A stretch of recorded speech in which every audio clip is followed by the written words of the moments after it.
Street Fighter is the best fighting game series. It has a great art style and overall tone that games like Tekken or Mortal Kombat fail to truly emulate. Combat wise, though, Street Fighter is good, but I wouldn't say it's better than Tekken or Mortal Kombat by any means.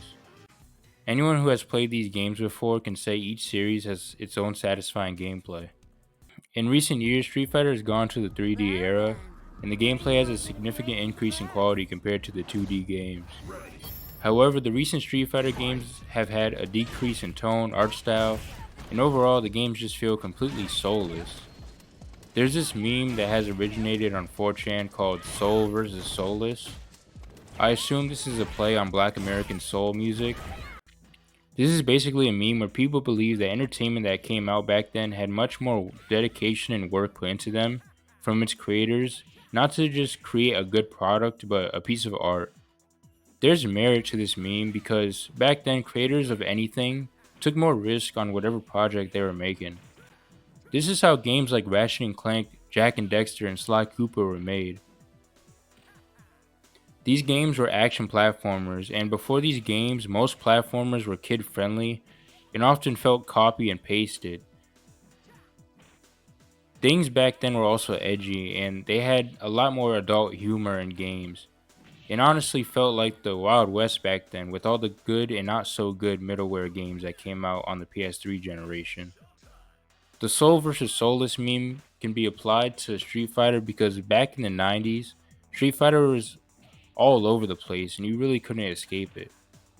But that's what the boomers say.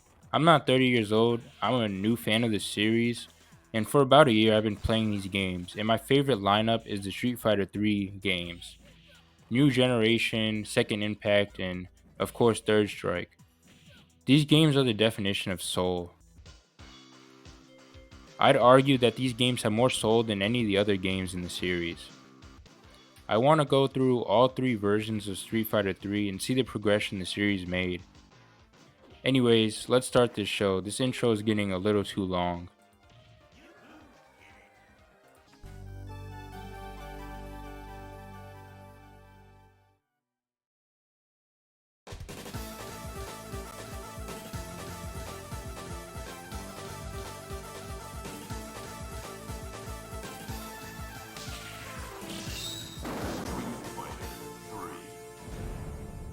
New generation.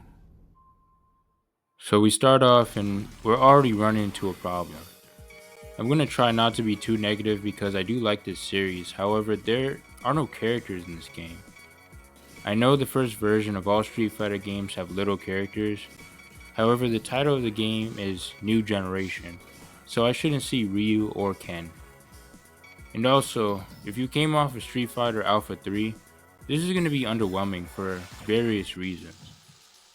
That doesn't matter now because the game gives you no time and it automatically picks whatever character your cursor is already on. So today we're playing as Elena. At least she's hot. Fun fact, Elena was the original design for Felicia from the Darkstalker games. Starting off, you realize the gameplay is pretty fluid and fast. You can jump all around and kick your opponent. If this was Dead or Alive, Elena's melons would be bouncing all over the place. Overall, the game is pretty satisfying. The Japanese devs must have been slaving away to make this game feel perfect. In this game you can parry, it's fairly quick too. It almost feels useless in this game because I almost never do it unless it's on accident. So I restarted the game from the beginning because I was tired of playing the game with one hand. Anyways, I'm playing as a third Ryu clone. He goes by the name of Sean. His moves are kinda cool, but his special is hard to pull off. This game is pretty basic, all I have to do is fight all the way to the boss anyways.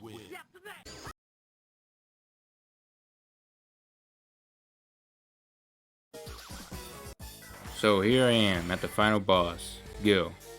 I'm convinced this guy reads your moves because he knows how to counter everything. I'm gonna spare you the footage, but it took me 20 minutes to beat this guy. Yeah, I'm not terribly good at fighting games, but this guy is just a cheater. When I played Alpha 3, I beat M. Bison in one try, so it's not me. It can't be me. Anyways, Sean beats up Gil and we get to the ending slideshow. Apparently I was training under Ken. Well, I beat his ass.